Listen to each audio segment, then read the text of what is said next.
집에 들어가 아기와 그의 어머니 마리아가 함께 있는 것을 보고 엎드려 아기께 경배하고 보배압을 열어 황금과 유향과 몰약을 예물로 드리니라. 그들은 꿈에 헤로데게로 돌아가지 말라 지시하심을 받아 다른 길로 고국에 돌아가니라. 아멘. 오늘은 마태복음 2장 우리 1절에서 12절의 말씀을 가지고 동방 박사들의 신앙, 이런 제목으로 함께 우리 하나님 말씀 상고하려고 합니다.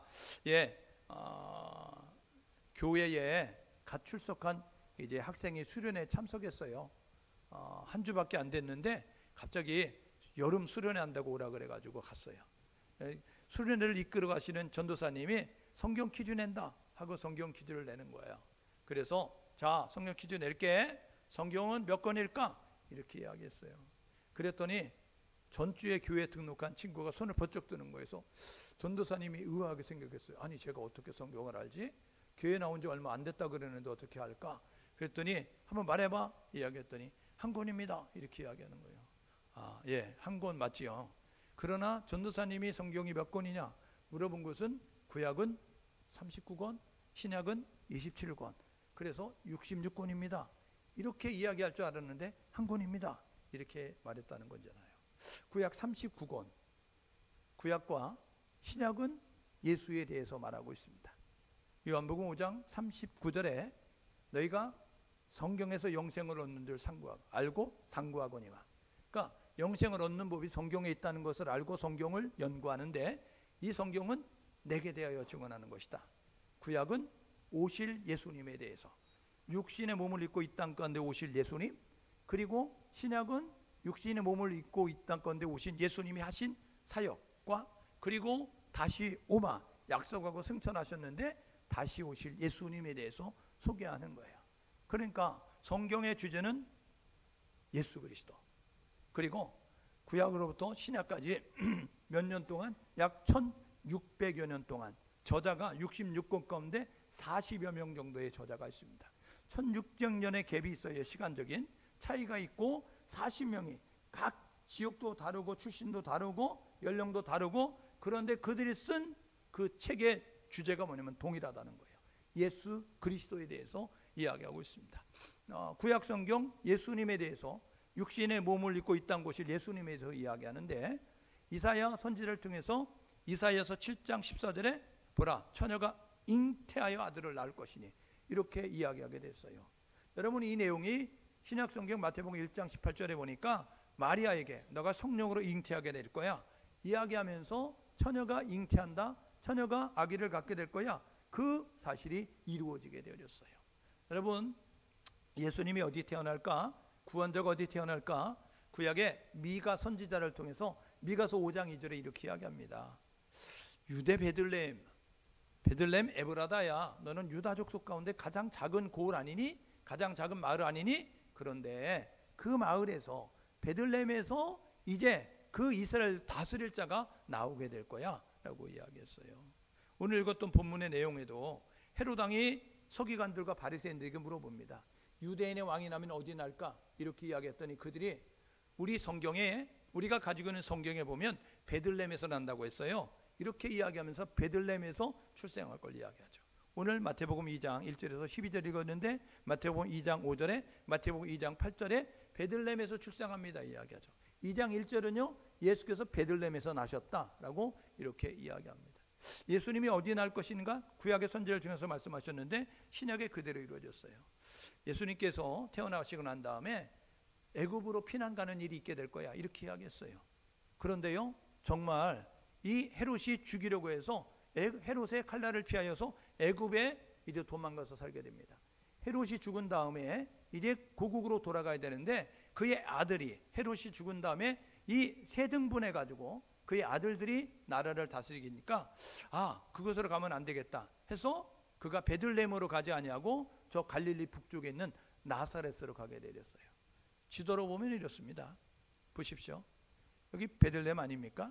사해 옆에 베들레헴, 그 위쪽에 8km 정도 위에가 예루살렘입니다. 이스라엘의 대도시는 예루살렘이에요. 중심 도시라고요. 그렇기 때문에 20세 이상 남자들은 유월절, 오순절, 초막절 맞이하면 3대 절기 예루살렘에 모여야 되는 거거든요. 그런데 거기서 8km 남쪽으로 가면 베들레헴에서 예수가 출생하게 되죠. 2장 1절에. 그런데 그가 어디로 가게 되냐면 애굽으로 이제 피신하게 되었어요. 요셉이 마리아와 아기 예수를 데리고 애굽에 가서 헤롯이 죽을 때까지 기다렸다가 헤롯이 죽었어요. 돌아가서 예루살렘 베들레헴에서 살아야 되는데 베들레헴으로 가지 아니하고 그가 나사렛으로 가는 거예요. 나사렛은요, 그 옆에 갈릴리 호수가 있잖아요. 그리고 실개천처럼 쭉 이어진 게 요단강, 그리고 뒤에가 밑에가 사해거든요. 이 나사렛에 가서 살게 되어집니다. 그래서 예수의 이름을 가론 유다 이렇게 부르는 것처럼 가룟 지방 출신 유다 이거예요. 나사렛 예수는 뭐냐면 나사렛 출신 예수 이런 뜻을 가지고 있는 거예요. 그러니까 나사렛 예수라고 이렇게 이야기하게 되죠. 그래서요, 그 예수를 만났던 이제 그 빌립이 전하잖아요. 나다나엘에게, 야, 우리가 예수를 만났어. 야, 예수가 구원자야. 예수를 믿어야 돼. 그랬더니 나다나엘이 뭐라 그래요? 요한복음 1장에, 야, 나사렛에서 무슨 선한 게 나겠냐 이렇게 이야기하는 거예요. 보십시오. 이 예루살렘 옆에 인근 도시, 여러분이 대도시에 구세주가 난다고 하면 믿겠는데, 야, 저 북쪽, 우리가 북쪽은 이제 그 살 수 없는 지역이라고 이야기하고 낙후된 지역인데, 근데 그곳에 나사렛이라고 하는 조그만 시골 동네, 그곳에 무슨 예수가 우리의 구원자야, 그것에 무슨 우리의 그런 지도자가 태어나, 그거는 있을 수가 없는 일이야. 상식적으로 봐. 그래서 나사렛 예수를 거절하는 모습을 갖게 되는 걸 우리가 보게 되죠. 오늘 성탄절입니다. 성탄절은 무슨 날일까? 여러분들이 잘 생각해 보셔야 됩니다. 성탄절은요, 예수의 탄생을 기념하는 날입니다. 예수님의 그 탄생을 기념하면서 예배드리는 날이에요. 그래서 크리스마스 이렇게 이야기합니다. 성탄절을 다른 말로 크리스마스. 크리스마스는 합성어예요. 두 단어가 합쳐졌다고요. 크리스토, 그 다음에 마스라고 하는 것이 합쳐져서 크리스마스가 되어졌습니다. 이거는 뭐냐면 그리스도께 예배하는 거라는 거예요. 그리스도를 예배하는 날 이렇게 이야기하는 것입니다. 여러분, 성탄절 이제 주인공이 누구냐면 예수님이잖아요. 그 예수님을 기억하고 예수님을 예배하는 그런 모습을 가져야 되는데 그렇지 않는 모습을 갖죠. 성탄절 언제 제정됐을까? 여러분들이 잘 모르잖아요. 성탄절은요, 로마 제국이 기독교를 탄압을 했어요. 그런데 콘스탄틴 대제가 AD 313년에 예수님 오신 다음부터 AD로 치는 거 아니에요? 예수님 오시기 전을 BC, Before Christ 해서 주전으로 카운트하잖아요. 그러니까 AD 313년은 300여 년 지난 다음에 로마의 황제가 콘스탄틴 대제였어요. 이 콘스탄틴 대제가 로마 이제 그 나라의 국교는 기독교 이렇게 인정을 하게 됐습니다.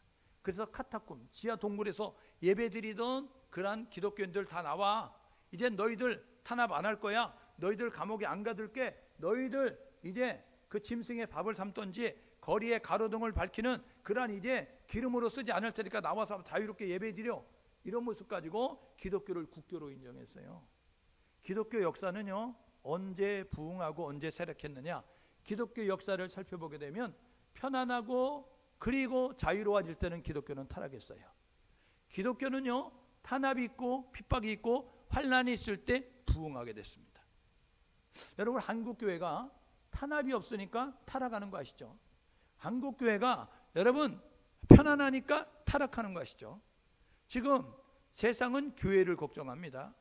예전에는 싸우면 여기가 국회인 줄 아냐? 싸우게 이렇게 이야기했어요. 여러분, 요즘은요, 싸우면요 뭐라 그러면 여기가 교회인 줄 아냐? 야, 싸우려면 교회 가서 싸워. 이렇게 이야기하고 있습니다. 마치 교회가요 싸우는 여러분 그런 링처럼 생각하면서 교회를 우습게 여기는 모습을 가지고 있어요. 왜요? 교회가 편안하니까, 교회가 안전하니까, 교회가 본질이 아닌 비본질에 신경 쓰다 보니까 주의 종들도 타락하고 그리고 주의 백성들도 타락하는 모습을 갖게 됐습니다. 여러분, 사람들이 등 따스고 배부르면 엉뚱한 생각을 하는 거 아시죠? 여러분, 먹고 살기 어려울 때는요 조강지처와 살아요. 근데 먹고 살고 살만해지면 어떤 모습이면 조강지처를 버리는 것과 마찬가지예요.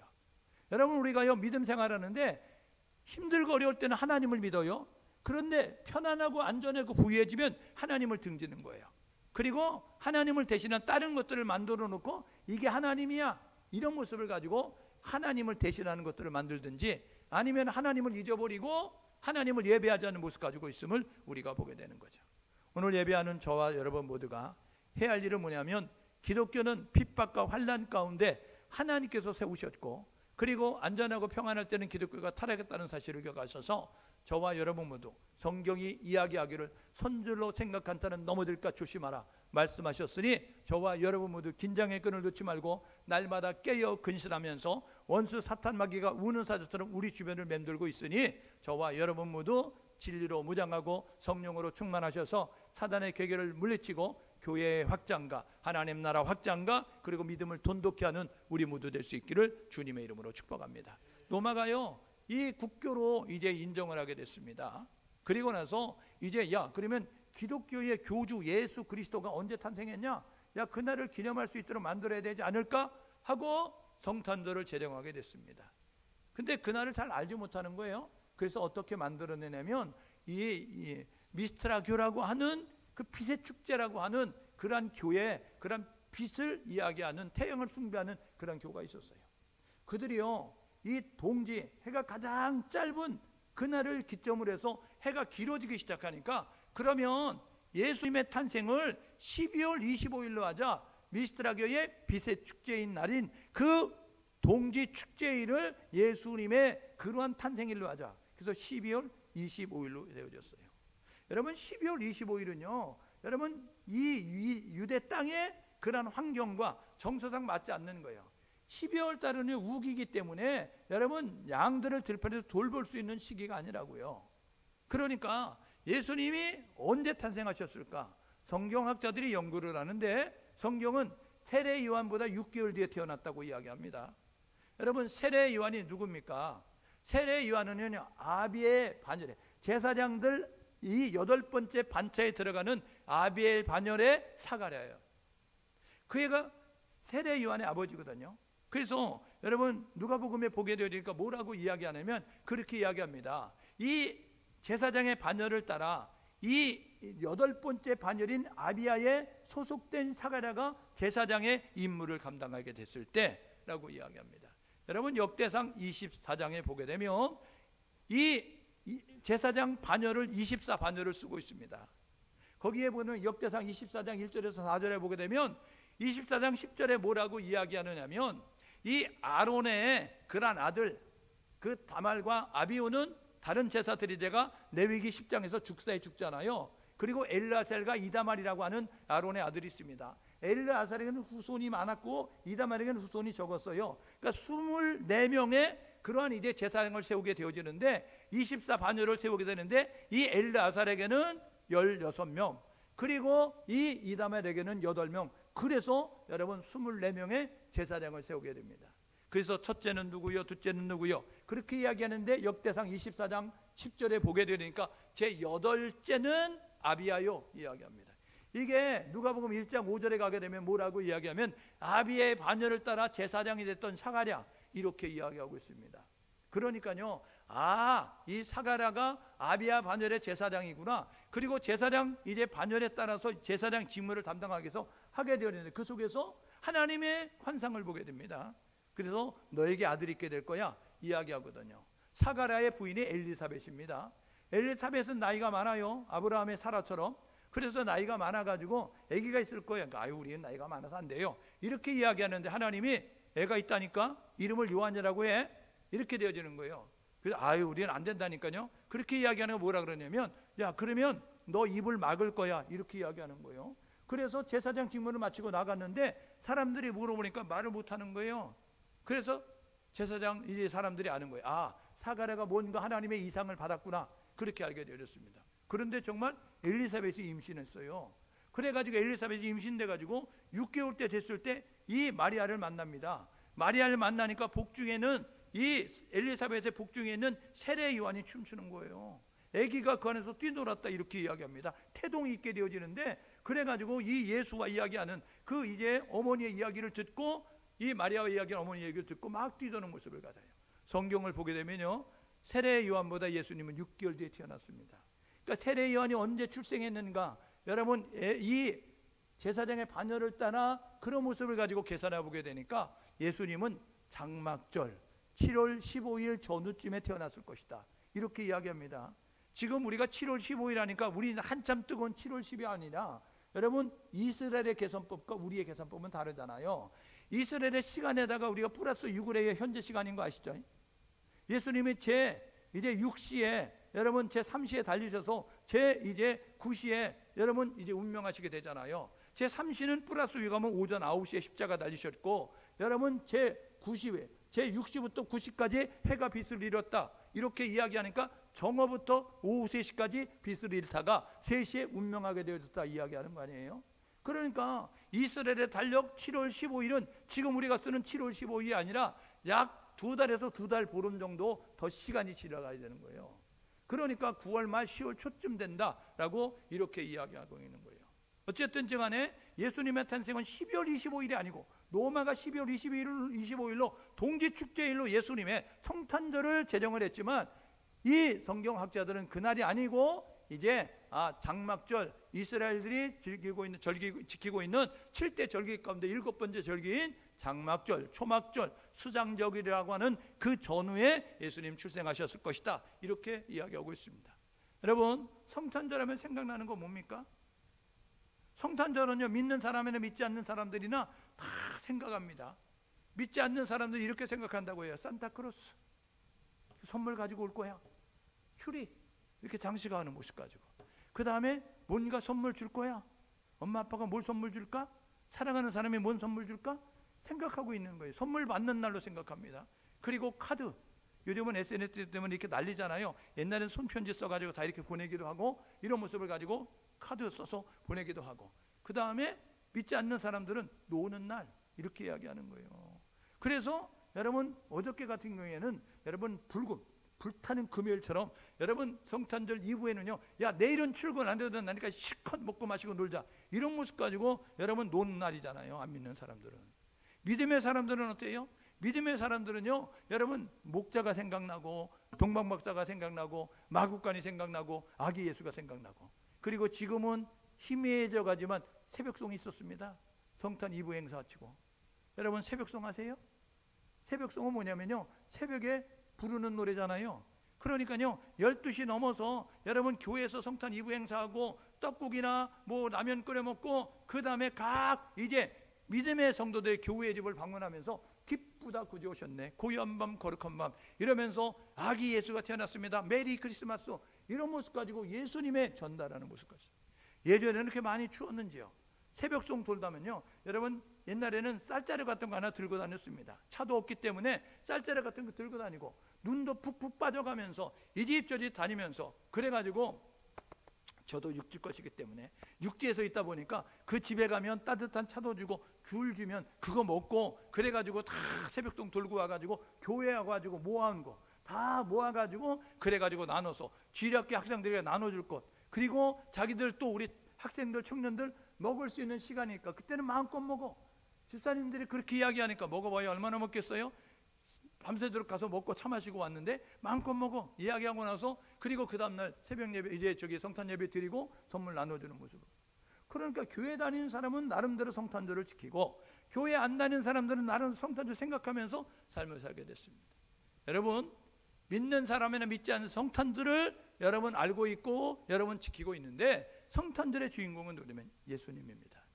오늘 예배하는 우리 모두가, 이 성탄절 감사 예배 참석하는 우리 모두가 기억할 것은 성탄절의 주인공 예수님이라는 사실을 기억하셔서 예수님의 나심을 기념하기 위해서 지키는 성탄절, 예수님 잃어버리지 않고 예수님 모시고 예수님 고백하며 살 수 있는 우리 모두 될 수 있기를 주님의 이름으로 축복합니다.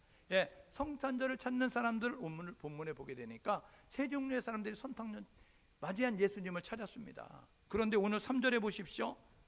소동이 벌어졌다 이야기하는 거예요. 소동은 뭐냐면요, 이게 완전히 이제 요란해졌다는 거 아니에요. 왜 요란해집니까? 여러분 예수를 찾는 사람들이 이렇게 분주하게 예수를 찾았다는 거예요. 요란스럽게 예수를 찾았다는 거예요. 목적이 달랐습니다. 여러분 보십시오. 동방박사는요 예수님의 탄생한 베들레헴부터 멀리 떨어져 있는 거예요. 어딘 줄 아세요? 메소포타미아 지역입니다. 메소포타미아 지역은 옛날에 바벨론이 있던 지역, 그 동쪽으로는 메데바사라고 하는 지역이 있는 곳. 그곳에서 동방 박사는 별을 연구하는 사람이었어요. 점성가였습니다.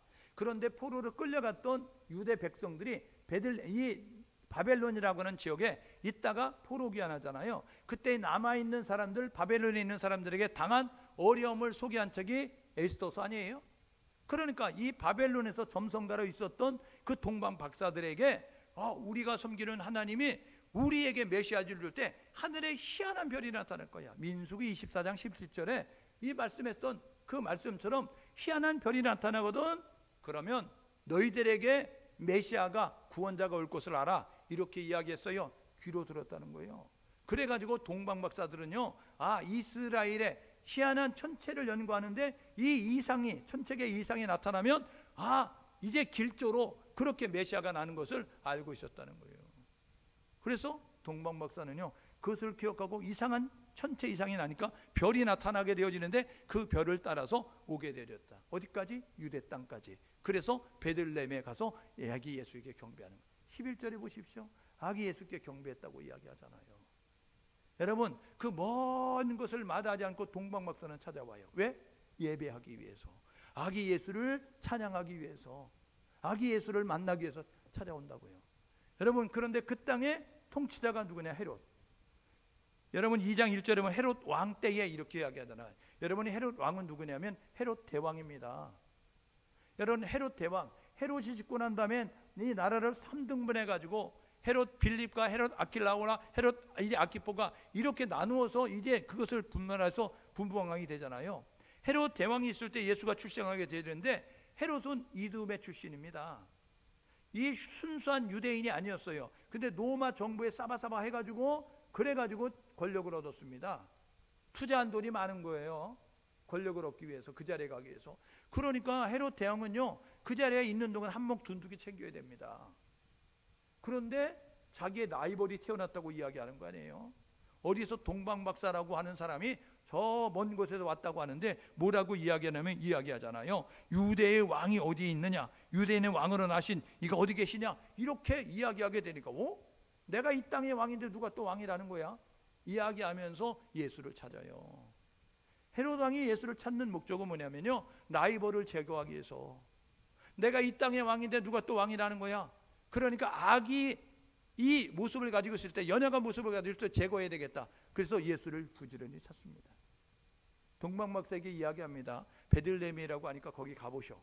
거기 가서 예수를 만나거든 나에게도 알려주셔.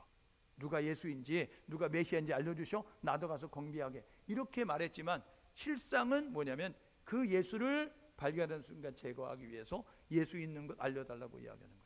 오늘 읽었던 12절 봐요. 뭐라고 해요? 아기 예수를 만나고 난 다음에 동방박사에게 주의 천사가 나타나서 헤롯에게 가지 말고 다른 길로 가라 이야기해서 자기의 고향으로, 다른 길을 통해서 자기의 고향으로 가는 모습을 가졌습니다. 헤롯은요, 예수를 찾는 목적이 예수를 제거하기 위해서 찾았어요. 여러분, 그 땅에 살고 있는 베들레헴, 예루살렘에 있는 사람들이 소식을 듣고 소동한지라 이렇게 이야기하잖아요. 예루살렘이 듣고 소동한지라 이야기하는 거예요. 분주하게 요란스럽고 막 그렇습니다. 여러분, 지금 좀 추해졌지만 15년 전, 20년 전만 하더라도요, 12월 달 되면요, 휴리가 온 세상을 뒤덮었고, 그리고 캐롤이 세상을 뒤덮었습니다. 지하 상가를 가든 백화점을 가든 상가마다, 여러분 거리마다 여러분 추리가, 그리고 캐롤이 여러분 흘러넘치는 모습을 가졌어요. 여러분, 예수와 상관없이 자기의 목적, 자기의 즐거움, 자기의 여러분 그러한 이제 이익을 위하여서 예수를 이용하기 위해서 예수를 찾고 예수를 이제 부르고 있는 사람들을 우리가 보게 되는 거죠. 여러분, 성탄절이 예수를 찾는 사람들, 저와 여러분 모두가 예수를 죽이기 위해서 찾는 사람들이 아니라, 예수를 이용해서 예수를 찾는 것이 아니라 예수를 예배하기 위해서 찾는 우리 모두가 될 수 있기를 주님의 이름으로 축복합니다. 그래서 성탄절에는 예수를 예배하는 날이 되야 되는 거예요. 그러면 동방박사가 누구냐? 별을 연구하는 사람, 점성가라고 이야기했어요. 그는요, 이 하나님을 경외하게 됐습니다. 왜요? 바벨론의 포로로 끌려왔던 유대인들이 이야기하면서 우리가 믿는 하나님 두렵고 떨리는 마음으로 섬겨야 돼. 그 하나님은 실수하지 않으셔. 그 하나님은 공의의 하나님이고 사랑의 하나님이야. 이렇게 말씀합니다. 그래서 민수기 24장 17절에 이야기하잖아요. 하나님은 사람이 아니니 거짓말하지 아니하고, 하나님은 인생이 아니 후회하지 않으셔. 하나님은 말한 바를 시행한다. 하나님 말씀하는 걸 그대로 이루시는 분이야. 이렇게 말씀하게 됐어요. 그래서 이 페르시아 사람들이 하나님에 대해서 알게 되어진 거예요. 하나님을 경외하죠. 그리고 천국 소망을 가지고 말씀에 순종하는 모습을 가지고 있었어요. 이상한 별이 나타나니까 그 별을 보면서 찾아오는 모습을 갖게 됐습니다. 경배하기 위해서. 그러면서 선물 가지고 오잖아요. 오늘 보십시오. 11절 하반절에 보니까 그가 아기 예수를 보고 경배하기 위하여 가지고 온 보석함을 열었다, 보물함을 열었다, 이렇게 이야기하는데 그 안에는 황금과 유약과 모략이 들어있었다라고 이야기하는 거 아니에요. 여러분, 황금은 신분을 의미하는 것이고 유향은 삶을 의미하는 것이고, 여러분 몰약은요 대 속의 죽음을 의미하는 거예요. 그러니까 예수 그리스도가 아기 예수로 오지만 왕권과 제사장권과 그리고 대속권을 가지고 이 땅 가운데 오셔서 행하고 있음을 우리에게 보여주고 있다는 것입니다. 그러면 동방박사가 가지고 있는 신앙은 뭘까? 세 가지인데요. 첫 번째, 오늘 10절에 보십시오. 동방박사들은요 기쁨의 신앙생활이라는 거예요. 기쁨의 신앙이었다는 겁니다. 여러분, 성탄은요 기쁨의 날입니다. 왜요? 인간의 몸을 입고 이 땅 오신 예수 그리스도, 이 땅에 오신 목적이 뭐냐면, 인자가 온 것은 자기의 목숨을 많은 사람의 대속물로 주기 위함이다. 이게 뭐냐면 죄값 지불하기 위해서 왔다는 거예요. 예수 그리스도가 죄와 허물로 죽었던 우리를 살리기 위해서 이 땅 가운데 오셨어요. 그러니까 성탄은 우리에게 기쁜 소식이에요. 성탄은 우리에게 기쁘고 좋은 날이라고요. 그래서 저와 여러분 모두가 기쁘게 생활할 수 있는 우리 모두 될 수 있기를 주님의 이름으로 축복합니다. 오늘 10절에 뭐라고 이야기합니까? 그들이 별을 보고 따라왔는데 별이 머물러 섰어요. 별이 머물러 선 것을 보면서 그들이 뭐라고 하냐면 10절 하반절에 보니까 매우 크게 기뻐하고 기뻐하더라 라고 이렇게 이야기하는, 기쁜 정도가 아니고 매우 크게 기뻐하고 기뻐하더라 라고 이야기합니다. 여러분, 창세기 1장 1절은요 태초에 하나님이 천지를 창조하셨다 이렇게 이야기합니다. 창조주 하나님을 이야기하는데, 창조주 하나님, 이 창조주 하나님, 이 하나님이 6일 동안 창조하실 때 첫째 날 빛을 만드세요. 그리고 보시기에 좋았더라.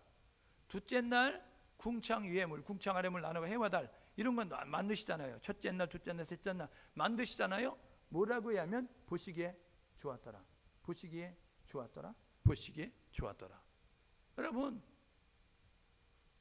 공중의 새를 만드시고 바다의 물고기를 만드시고 여러분 땅에 기는 짐승과 벌레를 만드시고 보시기에 좋았더라 이렇게 이야기합니다. 근데 창세기 1장 26절에 우리의 형상을 따라 사람을 만들자 이야기하면서 성부, 성자, 성령 삼위일체 하나님의 형상을 따라 사람을 만드세요. 그리고 진흙으로 사람을 만드시고 그 코에 생기를 불어넣으시니 사람이 생명이 된지라, 영적 존재가 됐어요. 하나님과 교제 교통할 수 있는 모습을 갖게 됐습니다. 사람을 만들어 놓으시고 하나님이 보시기에 좋았더라가 아니라 하나님이 보시기에 심히 좋았더라 이렇게 이야기합니다. 여러분, 그냥 좋은 정도가 아니었다는 거예요. 심히 좋았다는 거예요. 예수님 삼위일체 하나님이 만들어시면서도 뭐라고 이야기하냐면, 야 이거 내가 만들었어? 그래서 very very good, excellent 이렇게 표현했다는 거예요. 예? 여러분, 우리는 이사야서 43장 5절 6절에 보게 되면 뭐라고 하냐면, 너는 하나님 보시기에 보배로운 존귀한 사랑스러운 존재야 이렇게 이야기합니다. 여러분, 우리는요 하찮은 존재가 아닙니다. 우리는요 누가 만드셨냐면 하나님이 만드셨어요. 여러분, 곡을 쓰는 사람들을 작곡가라고 이야기하거든요. 무명의 작곡가가 쓰면요 곡이 별로 안 팔립니다. 근데 유명한 작곡가가 쓰면 곡이요 막 서로 달라고 하는 거 아시죠? 여러분, 피카소의 그림 보면 이해가 되는가요? 피카소의 그림은요 이해가 잘 안 돼요. 뭘까? 이런 모습을 가지고요. 차라리 여러분 사물 하나 정물 하나 풍경 하나 그린 그런 것들이 더 아름답고 좋은 것처럼 보여요. 그런데 피카소가 그리니까요 그거는요 값이 엄청나더라고요. 제가 그림을 그리면 그보다 잘 그린 것 같은데 사람들은 제가 가져가라도 안 가져갑니다. 왜요? 누가 그렸느냐에 따라서, 누가 썼느냐에 따라서, 누가 만들었느냐에 따라 다르다고요. 여러분, 우리는 누가 만드셨어요? 창조주 하나님이 만드셨어요. 저희들은 존귀한 존재입니다. 저희들은 명품입니다. 저희들은 진품이에요. 저희들은 걸작품이라고요. 여러분, 짝퉁처럼 살지 말고 여러분 여러분들이 가짜 인생처럼 살지 말고 진품, 진짜 인생으로 걸작품처럼 고고한 모습 가지고 나아갈 수 있는 우리 모두 될 수 있기를 주님의 이름으로 축복합니다. 여러분, 그래서요 동방박사들은요 이 별을 보고 찾아오게 됐는데 기대하고 출발한 거예요. 이 별을 따라가면 구원자를 만날 수 있을 거야. 이 별을 보고 따라가면 이제 우리가 예수를 만날 수 있을 거야. 이런 모습 가지고 와서 여러분 구원자이신 예수를 만나게 되니까 기뻐했는데 매우 크게 기뻐하고 기뻐했더라라고 이야기하는 거예요. 여러분, 신앙생활은 기쁘게 하는 것입니다. 오늘 성탄절 예배를 맞이하면서 또 예배 교회 가야 되는 날이야 이렇게 생각하면 안 돼요. 여러분, 저와 여러분 모두가 해야 할 뭐냐면 하나님을 예배하는 것이 기쁜다림을 깨달으시고 이 기쁨으로 신앙생활했던 동방박사처럼 먼 길을 마다하지 않고 즐거움으로 기쁨으로 달려왔던 것처럼 저와 여러분 모두가 기쁘게 신앙생활할 수 있는 우리 모두 될 수 있기를 주님의 이름으로 축복합니다. 기쁘면 하나님을 만날 수 있어요. 성경은 이야기합니다. 나를 사랑하는 자가 나의 사랑을 입을 것이고 간절히 나를 찾는 자가 나를 만날 것이라고요. 하나님을 사랑하십시오. 하나님을 가까이 하십시오. 그러면 하나님을 만납니다. 하나님을 만나면 기뻐하게 돼 있어요. 세상엔 소망이 없어요. 사람엔 소망이 없어요. 그러니까 세상에 소망을 둔 사람은 실망하고요, 사람의 소망을 둔 사람은 낙심한다니까요. 그런데 성경은 뭐라고 이야기하냐면 하나님은 영원토록 변함이 없으시다 라고 이야기하는 거예요. 저와 여러분 모두가 시시각각 변하는 세상과 사람의 소망을 두지 말고 영원토록 변하지 않는 하나님을 바라보면서 하나님 안에 평안과 기쁨을 누릴 수 있는 우리 모두 될 수 있기를 주님의 이름으로 축복합니다. 두 번째로요, 동방박사들이 가지고 있는 신앙은 뭐였죠? 11절에 보니까 아기 예수께 경배했다 이야기하는 거예요. 예배의 신앙이었습니다. 여러분, 경배는 엎드려 절하는 거 아닙니까? 여러분, 이거는 예배했다는 거예요. 아기 예수께 왕이신 메시아로 이제 이 땅 가운데 오셨다, 구원자로 오셨다는 사실을 깨닫게 되니까 예수께 예배를 드렸다는 것입니다. 여러분, 우리가 히브리서 12장 15절인가 25절인가 말씀을 보게 되면요, 마지막이 가까울수록 모이기를 패한 듯 습관처럼 행하지 말고 이야기합니다. 마지막에 가까우면 사단이 기승을 부리는 거예요. 사단이 최후의 발악을 하는 거예요. 그래서 예배 드리지 못하도록, 교회가 예배 드리지 못하도록, 교회가 기도하지 못하도록, 교회가 찬송하지 못하도록 발악을 한다고요. 그런데 여러분, 세상의 희류에 휩쓸리는 그러한 교회, 주의 종들, 성도들이 뭐라고 이야기하냐면 이 사단의 전략에 넘어지면서 야, 꼭 하나님이 교회만 계시냐? 교회에서, 성전에서 꼭 예배 드려야만 하나님이 받으시냐? 가정에서 예배 드려도 되지. 야, 예배 횟수가 중요하냐? 한번 예배 잘 드리면 되지. 이런 모습 가지고요, 있던 예배를 줄이는 거예요. 있던 예배를 안 드리는 거예요. 그래서요, 여러분, 예전에는요, 제가 주일학교 다닐 때는 여름 성경학을 하면 월요일부터 토요일까지 했습니다. 하루에 3번씩. 예전에 기도원을 가면요, 하루에 4차례씩 여러분 집회를 했어요. 새벽에 하고 10시에 하고 2시에 하고 저녁에 하고. 그런데 어느 날부터인가는요, 이제 일주일하던 성경학교가 3, 4일로 줄더니, 3, 4일도 줄던 여러 학교가 1박 2일로 줄더니, 이제는 1박 2일 하던 성경학교는요, 이제는 주로 나눠가지고 성경학교 대신에 주일날 모여서 하는 걸로 성경학교 대신 퉁치는 모습을 가지고 있는 거예요. 성경학교가 없어진 건 아니에요. 그런데 모이기를 패한 자의 습관처럼 모임이 옅어졌다는 거예요. 여러분, 우리 구역예배, 목장, 셀, 여러분 금요일날 드리는 구역예배 있었습니다. 여러분, 이게요, 셀교회가 되면서 어떤 모습을 가졌어요? 그런 모습을 가지면서 우리 수요일날 셀 모임을 가지세요, 이런 모습을 갖다 보니까 수요 예배 대신에 셀 모임을 갖는 것을 대체하면서 수요 예배가 없어졌습니다. 모임이 옅어지는 거예요. 그러면 모임이 옅어진 것만큼 엑기스로 정말 집중해서 예배를 드리냐? 그렇진 않다는 거예요. 모임이 옅어지면서 예배의 집중도도 옅어지는 모습을 가지고 있게 된 거예요. 여러분, 마지막에 가까울수록 무너진 예배단을 수축하고 예배의 제자를 지킬 수 있는 우리 모두 될 수 있기를 주님의 이름으로 축복합니다. 내년부터는 저녁 예배 만들 거니까 여러분들이 주일날 밥 먹어야 오후 예배 드렸는데, 여러분 멀리 있는 사람들은 못 오시지만 가까이 있는 사람들은 집에 가서 점심 드시고 저녁 드시고, 우리 수요일날 저녁에 예배 드리듯이 주일날 저녁에 예배 드리니까 다른 교회가 예배드리지 않는 것까지 우리 몫이 저희들의 열심으로 일을 감당해야 되는 게 여가셔서 더 열심으로 2교회, 3교회, 10교회 목사를 한다, 이런 모습 가지고 주일날 저녁에 모여서 예배드릴 수 있는 모습 가지고 나아갈 수 있기를 주님의 이름으로 축복합니다. 아니 예배 안 드리고 집에 있으면 뭐 할까요? 성경을 읽으면 예배 안 드려도 돼요. 기도를 하면 예배 안 드려도 돼요. 그런데 가만히 보십시오. 예배 안 드리는 주일날 저녁에 뭐하나? 텔레비전 앞에 앉아 있습니다. 여러분, 쓸모없는 일에 쓸데없는 데 시간 보내고 앉아 있다고요. 그 시간에 나와서 기도하면 하나님이 기뻐하지 않겠어요? 그 시간에 나와서 찬송하면 하나님이 기뻐하지 않겠어요? 그 시간에 나와서 예배 드리면 하나님이 기뻐하지 않겠어요?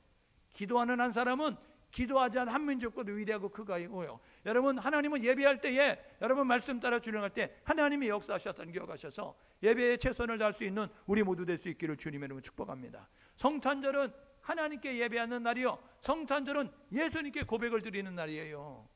이렇게 고백을 드려야 됩니다. 예수님은 나의 구원자십니다. 예수님은 나의 왕이십니다. 예수님은 내 인생의 주인이십니다. 이렇게 고백할 수 있는 우리 모두가 되어야 되는 거죠. 오늘 이렇게 한번 고백해 보실래요? 예수님은 나의 구원자십니다. 예수님은 나의 인생의 주인이십니다. 저와 여러분 모두가 예수님을 구원자로, 예수님을 인생의 내 삶의 주인으로 모시고 고백할 수 있는 우리 모두 될 수 있기를 주님의 이름으로 축복합니다. 고백하는 자에게 하나님 오셔요. 고백하는 자 하나님이 역사하신다고요. 그래서 누구든지 주의 이름 부르면 구원받는다고 하는 거 아니에요. 주의 이름을 부른 자는 부끄러움을 당하지 않는다고 말씀하잖아요. 주의 이름을 자는 부욕해 될 것이다 말씀하잖아요. 여러분, 구원도 주의 이름을 부를 때, 부끄러움을 당하지 않는 것도 주의 이름을 부를 때, 부욕해 되는 것도 주의 이름을 부를 때, 저와 여러분 모두가 이 사실을 기억하셔서 주님의 이름을 날마다 부를 수 있기를 주님의 이름으로 축복합니다. 세 번째로 동방박사의 신앙, 오늘 11절에 있잖아요. 뭐라고 이야기합니까? 자신의 11절 하반절에 보니까 귀한 것을 드려요. 동방박사들이 먼 거리를 다가왔어요. 그런데 갈 때 그들이 이 별을 보고 나올 때 가지고 온 것이 보배함. 보배함에는 세 가지가 들어있는데 황금과 유향과 몰약을 가지고 있어요. 황금은요, 예수님의 신분, 아기로 태어나지만 만왕의 왕으로 구원자로 오시는 거야. 예수님의 신분을 상징하는 것이었고, 유향은 예수님이 이 땅 가운데 오셔서 어떤 삶을 사는가, 예수님의 생활을 상징하는 거였고, 그리고 이 몰약은 예수님이 어떠한 죽음을 맞이하실 것인가, 우리를 위해서 대속 제물로, 화목 제물로 이제 대신 우리를 위해서 죽으실 것을 이제 예표하는 그런 상징으로 황금과 유향과 몰약을 가지고 나왔어요. 그래서 그들은 기쁨으로 이것을 드리게 되었다고요. 세 번째 우리가 가져야 될 자세는 뭐냐면요, 동방박사들의 신앙을 통해서 본받을 것은 뭐냐면 헌신의 신앙으로 살 수 있기를 주님으로 축복합니다. 헌신은 은혜를 깨닫는 자가 하는 거예요. 은혜를 깨달으면 헌신의 모습을 가지고 나아갑니다. 국가가 나에게 해준 게 많아, 그러면 헌신의 모습을 가지고 충신이 됩니다. 부모가 내게 해준 게 많아, 부모의 은혜를 깨닫으면 효자 효녀가 되는 거예요. 여러분, 스승님이 내게 가르쳐 주신 거 많아, 스승의 은혜를 깨달으면요 훌륭한 제자가 되는 겁니다. 하나님이 내게 은혜를 베푸셔서 하나님의 은혜를 깨닫게 되면요 우리는 좋은 성도가 되는 거예요. 신실한 주의 백성이 되는 것입니다. 여러분, 교회만 왔다 갔다 하는 시계추처럼 성전 뜻만 밟고 돌아가는 자가 되지 말고 하나님의 은혜와 예수 그리스도의 대속의 죽음과 그리고 성령님의 역사심을 기억하면서 저와 여러분 모두가 내게 있는 모든 것 주의 것입니다. 내게 있는 재능도 주의 것이요, 내게 있는 시간도 주의 것이요, 내게 있는 물질도 주의 것이요, 내가 가지고 있는 몸과 자유도 주님의 것입니다. 사용하소서. 주님 앞에 기쁨으로 드릴 수 있는 우리 모두 될 수 있기를 주님의 이름으로 축복합니다. 예전에는요 하나님께 대한 헌신의 농도가 강했어요. 뜨거웠어요. 그런데요 요즘은요 계산적으로 신앙생활하는 거예요. 왜요? 예전에는요 정말 헌신의 모습을 가지고 있었어요. 그런데 요즘은요 헌신의 모습을 갖지 않습니다. 적당히 한 발은 담그고 한 발은 이렇게 해서 여참은 뺀다, 여참은 발 뺀다, 이런 모습 가지고 있게 되어지는 거예요. 교회가 많잖아요. 그러니까 이 교회만 교회냐? 여기도 교회 있는데 그러니까 여참은 옮길 거야? 이런 모습 가지고 있잖아요. 제가 99년도에 여기 왔으니까 여러분 23년 정도 됐겠죠. 99년도에 여기 왔을 때 여기 성도들이 뭐라 하는 줄 아세요? 목사님 나 교회 안 나올게요, 이렇게 이야기하는 거예요. 교회 안 나온대요. 아니 교회를 나를 위해서 나오는 거예요? 그러니까 어느 날 갑자기 목사님 나 교회 안 나올 거예요 이렇게 이야기하는 거예요. 교회를 나를 위해서 나오냐고요? 착각을 해도 엄청 착각하는 거예요. 교회에 나와주는 걸 부자하는 것으로, 목사를 위해서 부자하는 것으로, 목사를 위해서 도와주는 것으로 생각하는 모습을 가지고 있어요. 오늘 예배 드리는 성도들 가운데 혹시 내가 나가서 목사님의 부주가 되지, 목사님의 힘이 되지, 이런 모습 가지고 있으면 생각을 바꾸시고, 교회는 왜 나오냐? 나의 영혼을 위해서 나오는 거예요. 교회는 왜 나오냐? 나의 여러분 영혼을 위해서 나온다는 것을 기억하셔서 저와 여러분 모두가 교회를 떠나지 않는, 비록 교회가 마음에 안 들면 다른 교회를 간지라도 저와 여러분 모두가 교회는 떠나지 않는, 믿음을 떠나지 않는 우리 모두가 될 수 있기를 주님의 이름으로 축복합니다. 코로나19 때문에 교회 1만 개 사라졌다잖아요. 코로나19 때문에 여러분 가나안 교인들이 100만 명 이상 늘어났다는 거 아니에요? 100만 명? 100만 명은요 가나안을 뒤집으면 안 나가잖아요. 안 나가. 에? 가나안 써보고 읽어보세요. 뒤집어서 안 나가. 여러분 교회 안 가. 이 성도들이 100만 명이 된다니까요. 너무 편안한 거예요. 여러분 신앙생활은 편안하게 하는 거 아닙니다. 신앙생활은요 최선을 다해서 하는 거예요. 그래서 요한복음 4장 24절에 뭐라 그래요? 하나님은 영이시니 예배하는 자가 신령과 진정으로 예배할지니라. 여러분 성전 뜰만 맘는 자가 되지 말고 온 마음과 뜻과 정성을 다하여 하나님을 찬송하고 예배할 수 있는 우리 모두 될 수 있기를 주님의 이름으로 축복합니다. 헌신의 모습을 가지고 살아야 참된 신앙생활이에요. 여러분 이렇게 결단하고 사십시오. 성탄절의 주인공이 누군가를 분명히 하십시오. 성탄절의 주인공은 예수님이에요. 예수님을 기억하고 예수님을 고백하고 예수님을 예배하고 예수님을 전달하며 살 수 있는 우리 모두 될 수 있기를 주님으로 축복합니다.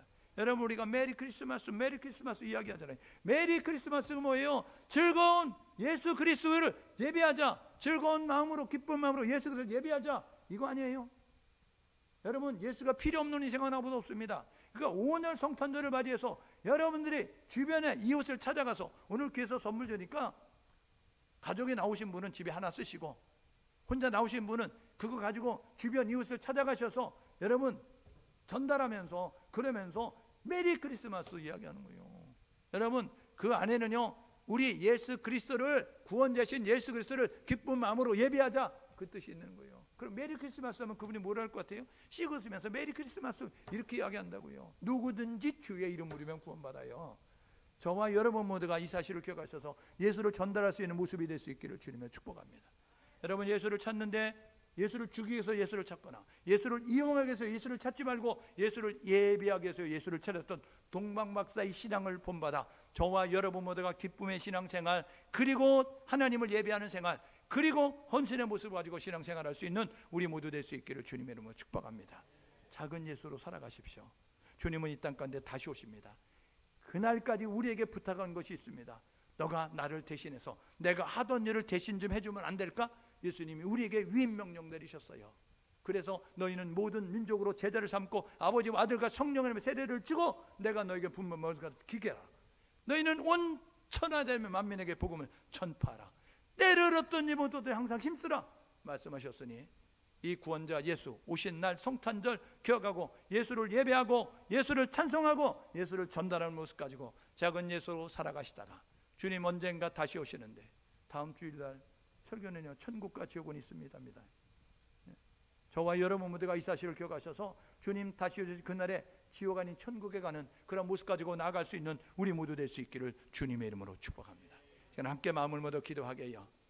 성탄절의 주인공 예수님이에요. 성탄절의 주인공 이 예수님 우리가 잘 섬기는 모습 가지고 나아갈 수 있도록 인도하여 주십시오. 하나님 도와주셔서 정말 저희들 모두가 하나님이 기뻐하는 모습 가지고 하나님을 예배하는 모습 될 수 있도록 인도해 주십시오. 함께 마음을 모두 기도합니다.